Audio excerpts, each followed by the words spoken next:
Hello everyone, it's Brian Harvey, and again it's the Financial Gourmet, and again our guest is Joe RoosEvans from FRA Trust Advisors. Joe, welcome to the show again. Thanks for having me, Brian. I really appreciate that. Good to see you. Good to see you, sir. So we're going to dive right into it. Here's a question that we got since you were last here. What is order or sequence or return, and why is this something that is so important to be mindful of, and especially in these few years directly before and after someone retires? It's paramount. So when we first retire, that series of returns, sequence of returns, can be paramount to how our retirement assets either last or diminish. So if we lose money in the first few years of our retirement, we can't make up for it. If we make quite a bit of gain in the first few years, it can change the trajectory of our retirement. More money, more security.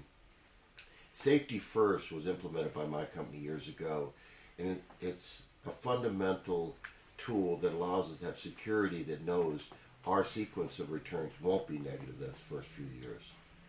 Well, that's very interesting that you have safety first.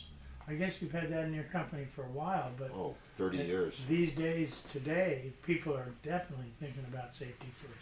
Well, Safety First is an investment philosophy that's been around for decades. I was taught it when I went for my Certified Trust and Financial Advisory. But basically what it is not putting all your eggs in one basket, using multiple tools that together are sound financial planning. And so many folks today go down one way of investing, and they're told that's the superior way. But we know not having all our eggs in one basket is not sound. And you should do that in your financial planning. And you're saying don't put all your eggs. Absolutely not. You should have a strategy that complements whatever the market's doing and can absorb the negatives of the market and enhance the positive of the market safely first. All right. And speaking of the market, what do you think of it these days? What's going on? It's hard to say. It's an anomaly at best. But we can't risk that in our retirement. When we're younger and we're working, we have a paycheck. So what happens in our 401ks and our investments don't have a direct impact on our lifestyle. Once we get close to retirement or in retirement, as I was saying earlier, sequence of returns and what our portfolio performs could change the way we enjoy our retirement, the way we feel about our retirement, the things that we can do in our retirement, what we can leave for our children in our retirement. That's interesting. Many people my age, in the boomer generation, talk to me, and they're quite worried all of a sudden about whether they have enough. Well, that's a challenge because one of the things is there's no retirement plan, none, that was ever projected to the longevity of the American population. Some of our folks that listen, they will reach age 100. Social Security was never designed that way. Pension plans were never designed that way. The 401ks were never designed that way. The compounding effect of 401ks on individual is, having the security that we have an income every month as a pension or Social Security.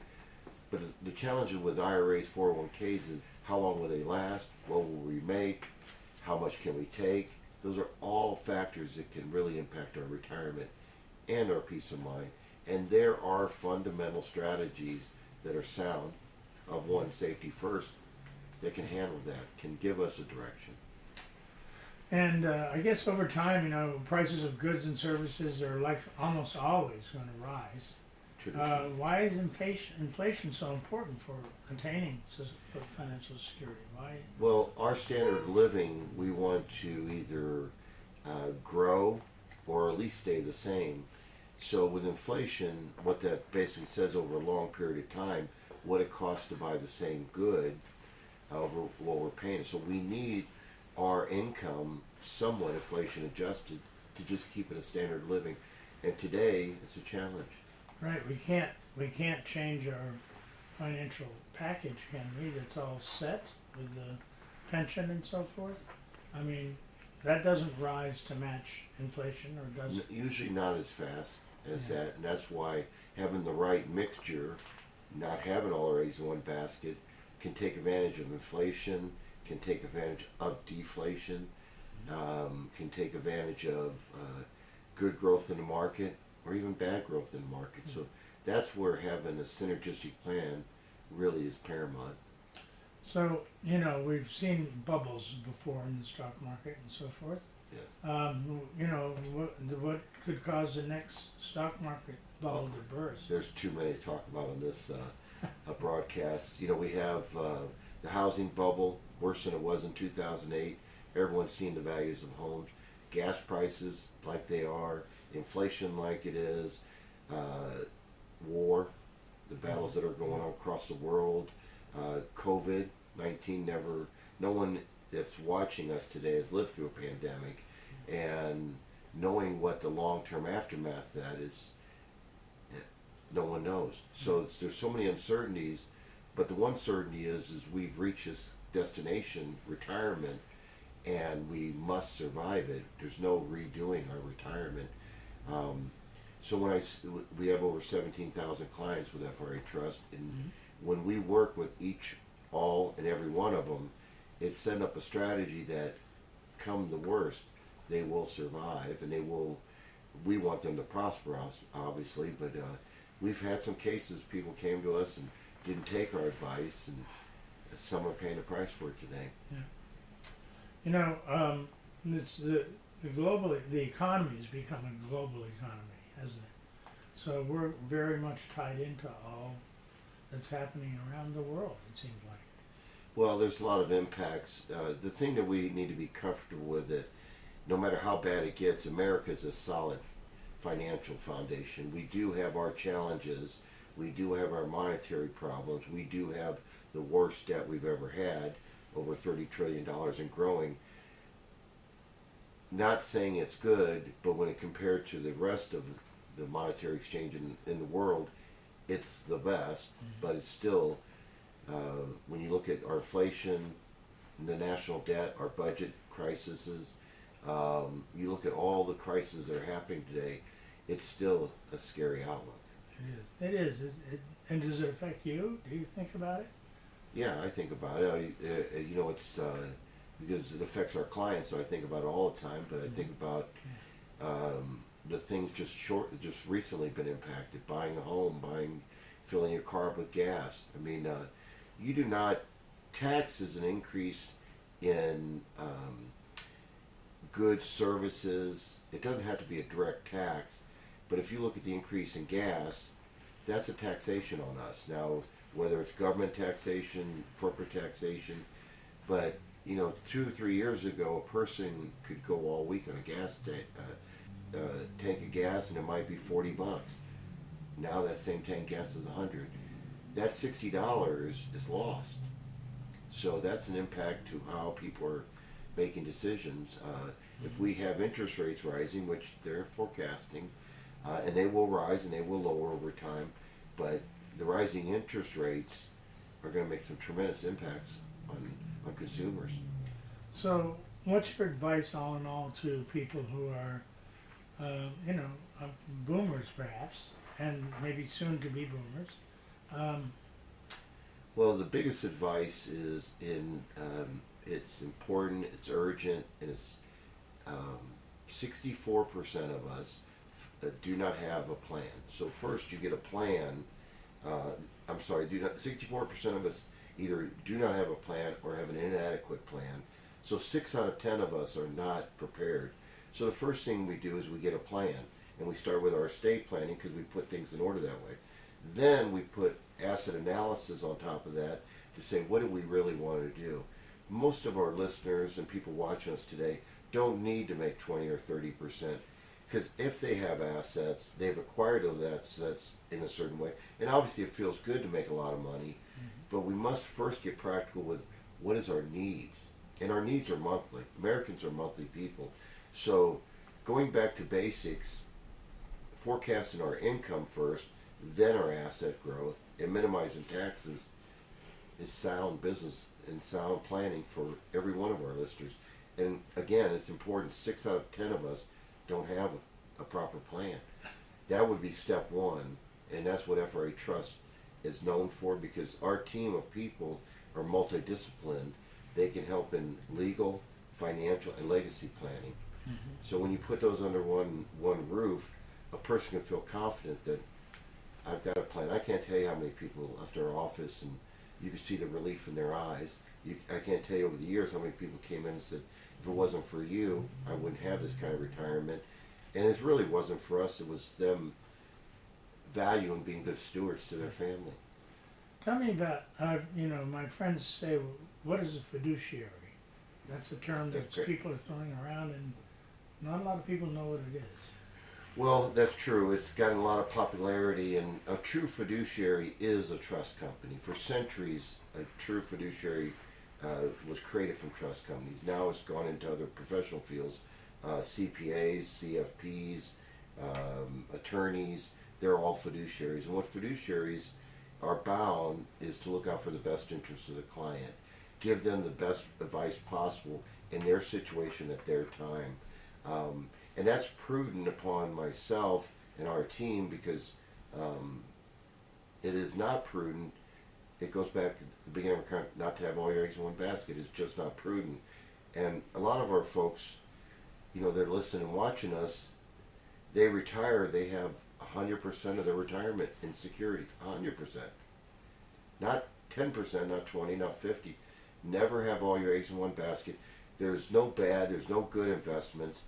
The question is what's appropriate for us and what serves our needs. We talk about life in general as we go through our lives.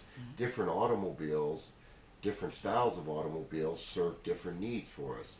And each time they were appropriate in their time segment, but at this stage of our life, asset preservation, asset planning, family legacies is paramount as a foundation. Right. So fiduciary, it sounds like, when you say you're bound, what does that mean? We're legally bound by our Board of Ethics, our licensing, to look out for the best interests of the client. So in essence, when a client comes to us, we look through their eyes. What do they want to see happen? What do they understand? And what risk or non-risk do they want to take? And then we formulate a plan for them. But I can share with you, a majority of our folks, it's starting a plan that's the first step, because and starting a good one, because some of us have taken advantage and made plans but haven't fully executed them. So our team, one of our marching orders is make sure our clients have a plan, and then we step through it. Right. Okay, and again, people that aren't fiduciaries, there are a lot of people that are not fiduciaries. Oh, quite a few. They can do whatever they want. As long as you're willing to take their advice, they can promote anything they want. If you're willing to buy, if you need an economical car, but you're willing to buy a gas guzzler, and they can sell it to you. Okay. And that's where, being part of First Dakota Trust, we have it's called open architecture. We have no proprietary products. We have the best products because we research them to figure each solution, but we're not bound by a certain company, a certain way of modeling. And some of us out there are doing business with companies that, are name brand. Well, those folks work for that company. There's a national firm out there, one of the largest in securities. Even in their disclosure says our interests might not align with your interests, which could cause a conflict of interest. It's right in the documents that they give the folks, but nobody reads them because they're in the fine print on page 46. But when someone gives you advice to take advantage of this product, wouldn't we want to know it's the best advice possible? And as you can see on our staff and works with our team of people, most of our folks are credentialed. They have some, either quite a few credentials, or they're working on getting their credentials. Our legal team, 7 years building their education. MBAs, CFPs, CSAs, CPAs. So we have a broad spectrum. If there's someone that's got to the designation of a professional, or is young and working on it. So I think I would end by saying, I think that, if I were to begin looking at somebody to do a plan with, number one, I go, of course, with FRA Trust. But number two, I would advise anybody who's out there is to at least see that they're a fiduciary. Oh, absolutely. I mean, otherwise, it's like the Wild West, isn't it? It is the Wild West, and there's a broad spectrum of things people can do, and I just, throughout our conversation, I can't repeat enough, never put all your eggs in one basket, and try to address one or two things with everything we do. It's that when we do straight investments, it's very linear. The equation, it's either up or it's down. Add in products or services or designs that not only take care of estate planning, but tax planning and growth. When you can put two or three things together and gain leverage over a design, that's success. Well, thank you, Joe. Thank you. We'll look forward to doing this again soon. I hope we're under better economic skies at that time, and I'm sure you do too. Well, as you said that, and us finishing, I wrote a new book, New Normal in a Post-Pandemic World, and I was compelled to write it because people were just doing crazy things, and we were, and they were worried, and they were getting inferior advice. What I realized when I finished the book, the secret was have a plan, because the more I wrote each chapter, the more I said, this ties into this ties into that, this ties into this, and throughout that course of action, our clients stayed steady, the 1,000 clients we had, and they've been successful. And a lot of times when the market's down, our plan is still superior. Different time zones happen, but you want people to feel good that they're secure. Well, on those words, I'd like to thank you again, Joe, for being our guest. And thank you all for watching the Financial Gourmet. And we look forward to seeing you next time. Thank you very much, Brian. Take Appreciate care. it. Yeah.